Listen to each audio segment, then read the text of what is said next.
Okay, so let's say that there's a promotional opportunity that you really want and you go after it.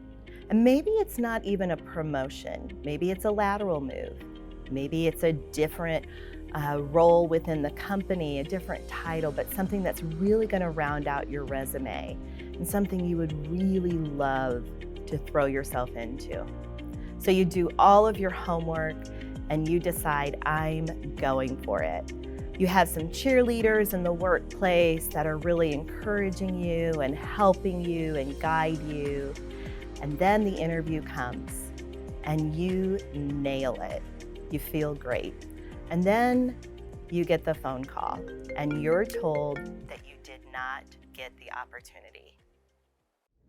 At that point, what do you do? Be the Reason is all about human connections. Because no matter how much we think we know how we are being heard, there is one thing that I can guarantee based on my decades of professional experience.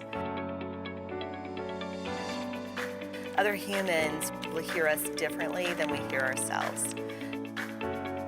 In other words, the responsibility is on us to communicate as effectively as possible, whether in professional or personal conversations.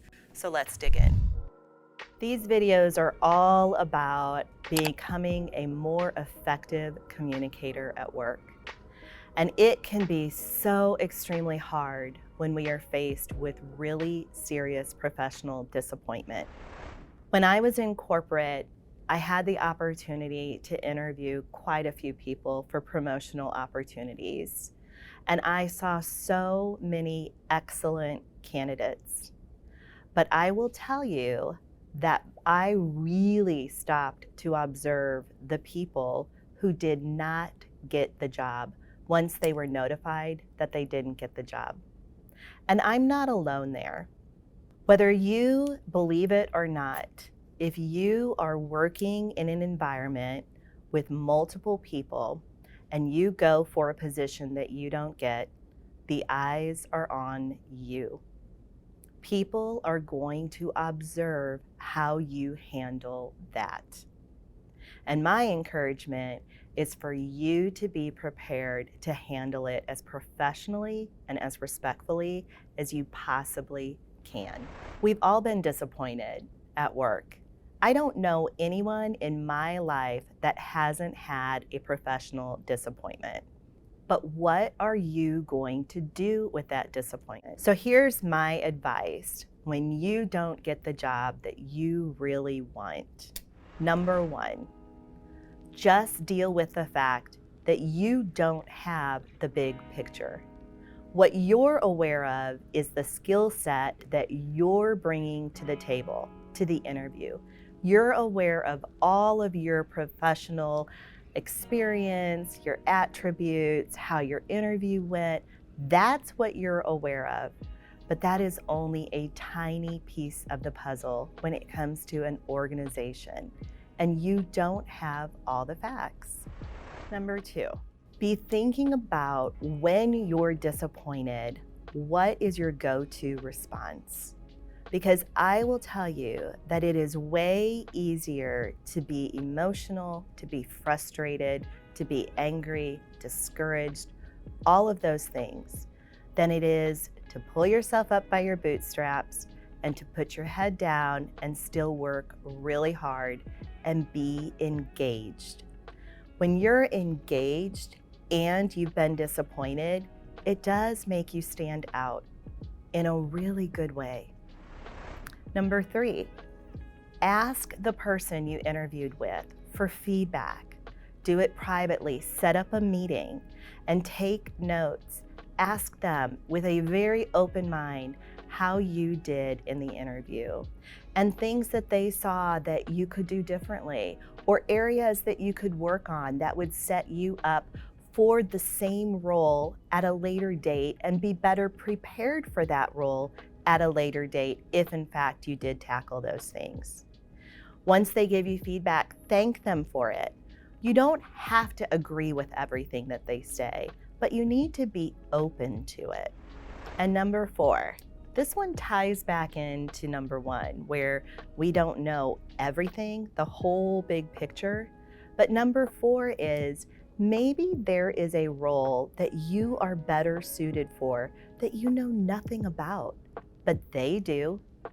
Maybe that role is coming up in the very near future, or maybe it's coming up in a year. I don't know. But once again, there might be something that you're a much better fit for yourself as well as for the organization, but they can't quite tell you about it yet. If you act bitter, disgruntled, do you really think you're going to be in the running for that unknown role?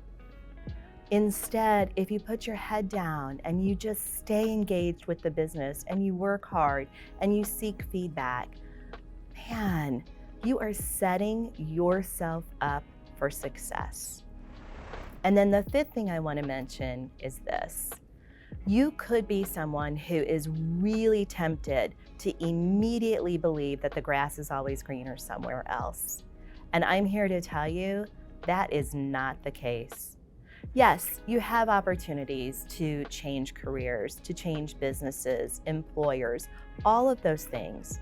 That is an opportunity for you.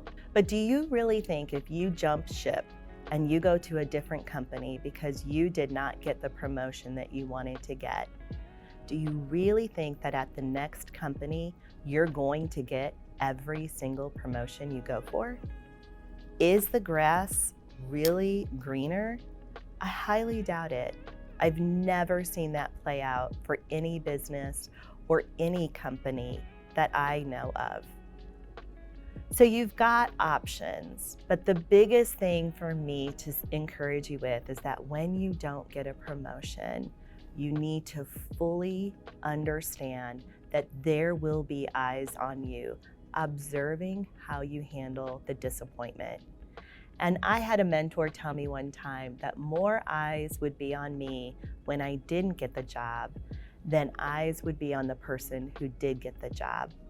And that was such excellent coaching for me. So you've got this. I hope that you do get every promotion that you go for, but I doubt that you will. And that's okay. You can do it and you can still make an enormous difference, even if you don't get that. By the way, if you enjoy this content, please hit subscribe below. Thanks.